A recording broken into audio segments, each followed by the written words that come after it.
Dans un monde en constante mutation, il devient vital de revisiter notre rapport au passé pour libérer l'énergie nécessaire à la création d'un avenir qui nous ressemble.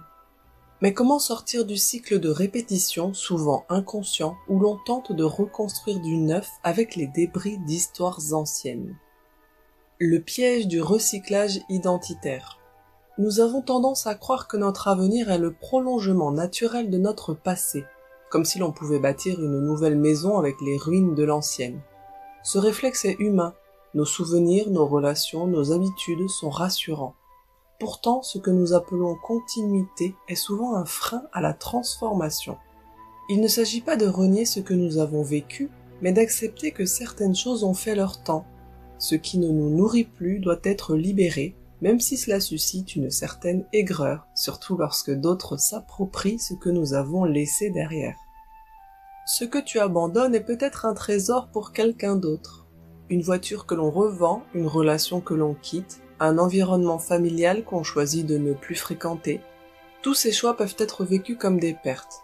Mais pour d'autres, ces mêmes éléments sont des opportunités, des débuts, voire des trésors. Comprendre cela, c'est relativiser l'attachement et redonner sa juste valeur à l'impermanence. Ne pas confondre fin et rejet.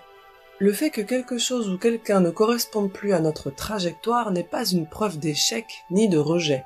C'est un signe de transformation. Le risque dans ces moments de changement est de se raconter des histoires blessantes. Si on me remplace, c'est que je ne valais rien. En réalité, chacun suit son propre chemin, et parfois les routes se séparent sans que cela soit un drame.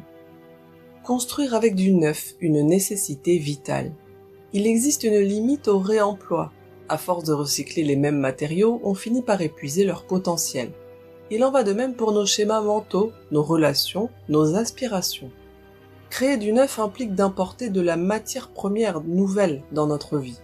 De nouvelles expériences, de nouveaux liens, de nouveaux objectifs. C'est un mouvement conscient qui demande parfois de trier, mais surtout de cesser de vouloir tout réparer. Accepter sa singularité et exister à côté avec.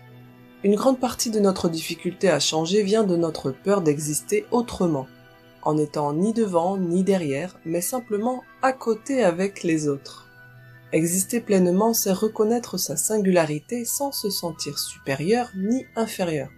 C'est accepter de cohabiter, de collaborer, de co-créer avec les autres, sans se définir par le rôle de serviteur ou de maître. Ouvrir un nouvel espace. Réinventer son avenir, c'est aussi ouvrir un nouvel espace pour soi. Cela peut passer par une formation, un changement d'activité ou une simple manière différente d'aborder le quotidien. Cela commence par une décision intérieure, ne plus fonctionner uniquement avec les vieux réflexes du passé, mais s'autoriser à incarner une version inédite de soi-même. Réinventer sa vie commence par un choix nouveau. Le changement véritable ne consiste pas à remodeler l'ancien, mais à accueillir ce qui n'a jamais été.